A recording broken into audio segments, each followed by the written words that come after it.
3월 31일 화요일 생명의 삶 큐티. 제목 통곡하는 베드로와 회복의 전주곡. 본문 마태복음 26장 69절에서 75절 말씀. 그때 베드로는 뜰에 앉아 있는데 한 하녀가 베드로에게 다가와 말했습니다. 당신도 갈릴리 사람 예수와 함께 있었던 사람이군요. 그러나 베드로는 모든 사람들 앞에서 그 말을 부인하며 네가 도대체 무슨 말을 하는지 나는 모르겠다라고 했습니다. 그러고는 대문이 있는 데로 나왔는데 또 다른 하녀가 베드로를 보더니 거기 있던 사람들에게 말했습니다. 이 사람도 나사렛 예수와 함께 있었어요. 베드로는 다시 맹세코 부인하며 나는 그 사람을 모르오라고 했습니다. 얼마 지나지 않아 거기 서 있던 사람들이 베드로에게 다가와 말했습니다. 당신도 그들 중 한 사람인 것이 틀림없어. 당신의 말씨를 보니 분명하오. 그러자 베드로는 저주하며 나는 그 사람을 모른다라고 맹세했습니다. 바로 그때 닭이 울었습니다. 그제야 베드로는 예수께서 닭이 울기 전에 네가 3번 나를 모른다고 할 것이다 라고 하신 말씀이 생각났습니다. 그리고 베드로는 밖으로 나가 한없이 눈물을 쏟았습니다. 본문 요약입니다.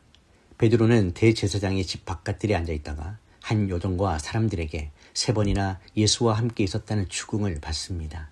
그는 사람들 앞에서 예수를 모른다고 부인하며 심지어 저주하고 맹세까지 합니다. 곧 닭이 울자 베드로는 닭 울기 전에 내가 3번 나를 부인할 것이다 하신 예수님의 말씀이 생각나 밖으로 나가 심히 통곡합니다. 첫 번째 묵상입니다. 자기 확신의 파산과 인간의 적나라한 한계입니다. 베드로는 죽을지언정 주를 버리지 않겠다고 장담했던 수지자였습니다. 그러나 막상 위협이 닥치자 보잘것없는 여종의 말 한마디에 무너지고 말았습니다. 그의 부인은 단계적으로 깊어집니다. 처음에는 모른다고 잡아떼다가 다음에는 맹세하며 부인하고 마지막에는 저주하며 맹세하기에 이릅니다. 이것이 죄의 가속도이며 자기 확실에 차 있던 인간이 환경의 압박 앞에 얼마나 쉽게 허물어지는지를 보여주는 적나라한 실상입니다. 우리는 베드로를 비난할 수 있지만 사실 베드로의 모습은 우리 모두의 그림자입니다. 편안한 예배의 자리에서는 거창한 헌신을 약속하지만 세상의 불이익이나 사람들의 시선 앞에서는 주님의 이름을 부끄러워하거나 침묵할 때가 얼마나 많습니까? 베드로의 실패는 인간의 의지가 얼마나 부질없는지를 깨닫게 합니다. 신앙은 내 열정으로 주님을 붙드는 것이 아니라 나의 철저한 무능력을 인정하고 주님의 긍휼만을 의지하는 것입니다. 베드로가 넘어진 자리는 가장 비참한 패배의 자리였지만 역설적으로 그곳은 진짜 믿음이 시작되는 자리이기도 했습니다. 자신의 파산을 경험한 자만이 주님의 은혜가 무엇인지 비로소 깨닫기 때문입니다. 나의 연약함이 드러날 때 절망에만 머물지 마십시오. 그것은 나를 의지하던 손을 놓고 오직 주님만을 붙잡으라는 거룩한 신호입니다. 묵상 질문입니다. 나는 오늘 나의 믿음과 의지를 과신하고 있지는 않습니까? 내가 주님을 부인하게 만드는 바깥들의 시선은 무엇입니까? 두 번째 묵상입니다. 말씀이 생각날 때 시작되는 회개의 통곡입니다. 베드로를 깨운 것은 닭 울음소리 자체가 아니라 그 소리와 함께 떠오른 예수님의 말씀이었습니다. 말씀이 생각나서 밖으로 나가 심히 통곡하였다. 통곡은 단순한 후회가 아니라 주님의 말씀에 비추임 옆에 자신의 죄악된 실체를 마주한 자의 거룩한 반응입니다. 주님은 베드로가 배반할 것을 아시면서도 미리 경고하셨고 그 경고의 말씀은 베드로가 완전히 멸망하지 않도록 붙들어주는 생명줄이 되었습니다. 진정한 회개는 감정적인 슬픔을 넘어 하나님의 말씀을 기억해내는 데서 시작됩니다.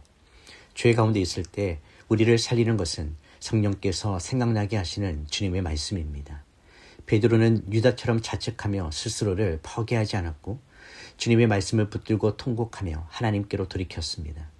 이 심한 통곡은 훗날 그가 반석과 같은 사도로 거듭나는 씻김의 눈물이 되었습니다. 주님은 베드로가 부인할 때 이미 그를 용서의 눈으로 바라보고 계셨습니다. 우리가 범죄하고 넘어질 때에도 주님은 정죄의 눈이 아닌 말씀으로 우리를 깨워 돌이키게 하시는 사랑의 눈으로 우리를 보십니다. 오늘 내 양심을 깨우는 닭 울음소리는 무엇입니까? 주님의 말씀이 생각난다면 즉시 그 자리를 박차고 나가 하나님 앞에 정직하게 눈물로 쏟아내야 합니다. 묵상 질문입니다. 최근 내 마음에 찔림을 주어 주님의 말씀을 기억나게 한 사건이 있다면 어떤 것이 있을까요? 3월 31일 한 줄 묵상 요약입니다. 자기 확신으로 넘어진 베드로는 주님의 말씀을 기억하며 통곡함으로 회복의 길로 들어섭니다. 기도하겠습니다. 자비로우신 하나님 아버지, 베드로처럼 큰 소리치지만 작은 욕 앞에서도 주님을 부인하는 우리의 연약함을 불쌍히 여겨 주시옵소서.